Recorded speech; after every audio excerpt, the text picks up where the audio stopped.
अस्सलाम वालेकुम गाइस, उम्मीद है कि आप सब लोग खैरियत से होंगे और मैं आपकी खैरियत में एक मतलूब चाहती हूँ। और आजकल का मौसम भी बहुत चेंज हुआ है, आजकल तो वेदर बहुत चेंज हुआ है और इस चीज़ का इफ़ेक्ट बहुत ज़्यादा हो रहा है और माल्टे आए हुए हैं इस सीज़न में, वो भी ख़त्म होने के करीब हैं। तो आप ऐसा किया करें, ज़्यादा से ज़्यादा खाएं और इंजॉय करें, लाइफ को इंजॉय करें। लाइफ जितनी ज़्यादा आप इंजॉय करेंगे उतनी ज़्यादा आपको अपनी ज़िंदगी में बहुत सी मुश्किलात कम होती हुई नज़र आएंगी। और आपको चाहिए कि आप ज़्यादा से ज़्यादा खुश रहें। और खुशी ढूंढने से नहीं मिलती, खुशी हमें खुशी ढूंढने से ही मिलती है। लेकिन हमें चाहिए कि हम दूसरों को खुश रखेंगे तो हमारी खुशी में भी दुगना इजाफा होगा। हम दूसरों की खुशी में शामिल होंगे तो हमें भी खुशी का वो भी बायस मसरत रहेगा हमारे लिए।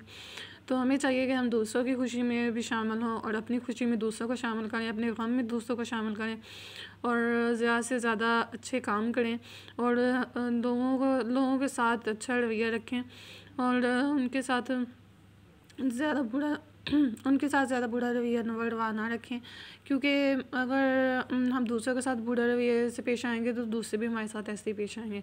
अगर हम दूसरों की तकलीफ़ और मुश्किलात में उनका साथ देंगे तो वो भी हमारी तकलीफ़ और मुश्किलात में हमारा साथ देंगे।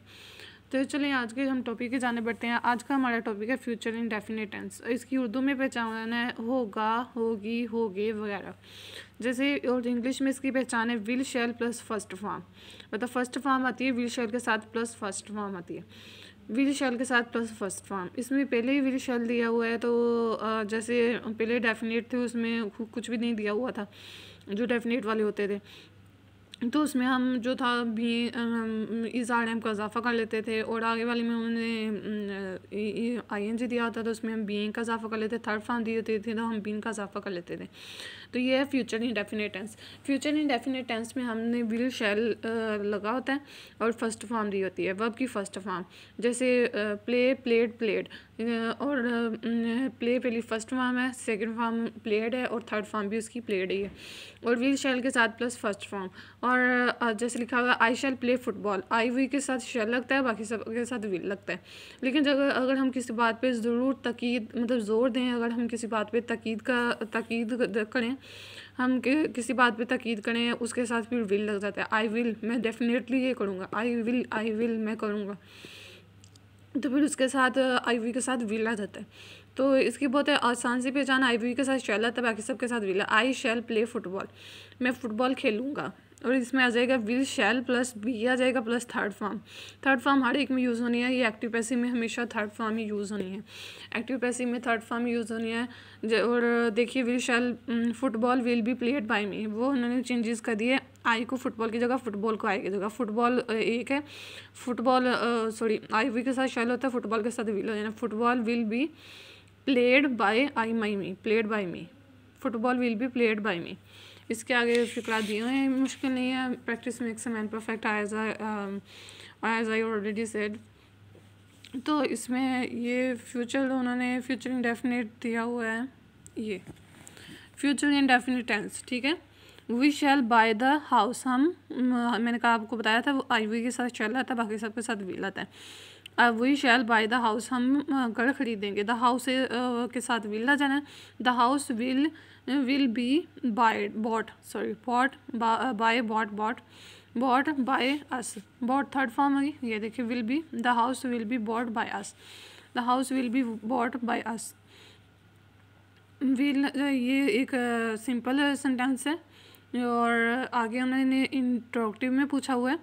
ये पॉजिटिव सेंटेंस था, ये इन्होंने इंट्रोगेटिव में पूछा हुआ है। Will you sing a song, क्या तुम एक सॉन्ग गाओगे। Will you sing a song, हमने इसी में जवाब देना है। विल आएगा song, will a song be sing sang sung, sung by you, be sung by you, will a song be sung by you. जैसे देखिए will a song be sung by you. और ये फाइल को मफूल की जगह, मफूल को file की जगह, सॉन्ग को हमने यहाँ यू की जगह ले आना, यू को हमने सॉन्ग की जगह ले आना और एंड पे बाय। यू योर यू होता है, यू होता है। ये होती है नॉमिनेटिव पोजेसिव और objective degree. Will you sing a song, will a song be sung by you. What will you read, what will you read, क्योंकि ये फर्स्ट फॉर्म ही है। तुम क्या पढ़ रहे हो, वट विल यू रीड, वो पूछ रहे हो वट विल यू रीड, तुम क्या पढ़ रहे हो, what will you read. What का ही रहेगा, what will read by you, be read by you, what will be read by you, sorry be भी आना था, मैं भूल गई। What will be read by you, what will be read by you, read read read, लेकिन रहते ही इसके spell यही है, लेकिन वो हो जाता है रेड रेड। आई शैल हेल्प हिम, ये इन्होंने दिया हो हिम में, हिम को ही हिज हिम, फाइल को मफूल की जगह मफूल का फाइल का ही आया तो इसलिए विल लगेगा। ही will be helped by me, he will be helped by me, he will be helped by me. I shall help him, अगर आपको समझ नहीं आ रही तो मुझे कमेंट सेक्शन में आप बता सकते हैं, मैं आपको फिर से रिपीट करवा दूँगी एक मरतबा से। I shall help him, he will be helped by me. You will sing a song, तुम एक सॉन्ग गाओगे। You a song will sing sung by you, a song will be sung by you, will be sung by you, be का इजाफा होना है। He will speak the truth, he will speak the truth, the truth will speak spoken, will be spoken by him, the truth will be spoken by him.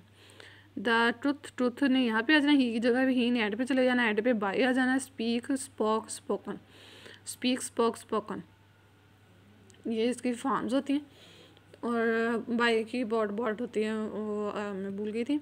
He will speak the truth will be spoken by him, the truth will be spoken by him.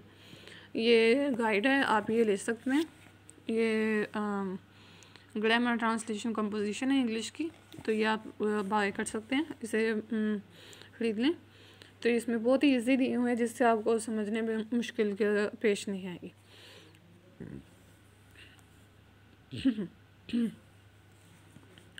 तो आप ये ख़रीद लें।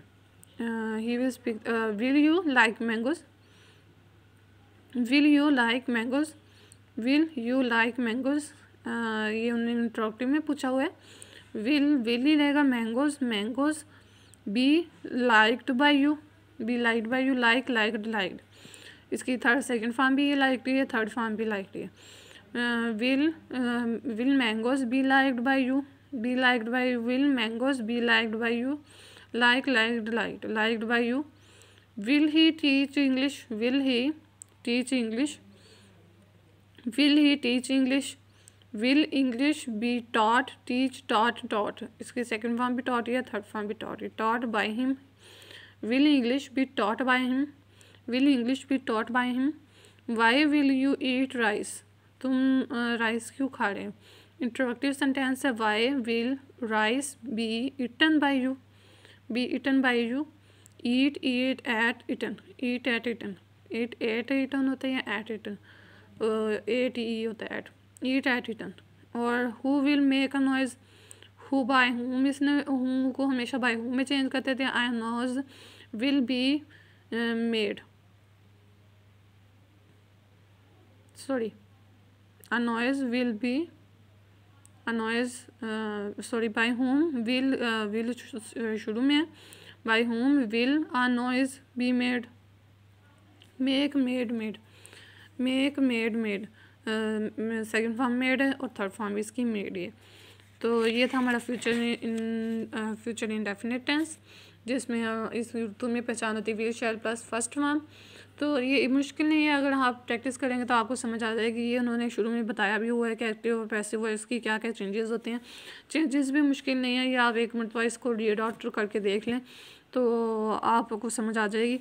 वही file को फूल की जगह फूल को फाइल की जगह पे करना है और एंड पे बाय लगना है। और बाकी जो थर्ड फॉर्म के चेंजेस होने हैं, बीइंग के, बीइंग के और इज आर एम के, वाज वर के जो चेंजेस होने हैं वो भी होने हैं। तो ये मुश्किल नहीं है, अगर आप इसको समझने की कोशिश करेंगे तो आपको समझ आ जाएगी। ज़्यादा से ज़्यादा इसे रीड आउट करके देखें, समझें। और मेरे आखिर पे मेरी यही दुआ है आप सब लोग खुश रहें। तो इसको चैनल को आप ज़्यादा से ज़्यादा सब्सक्राइब करें, शेयर करें, लाइक करें और कमेंट करें। अल्लाह हाफिज़ और दुआ में याद रखिएगा।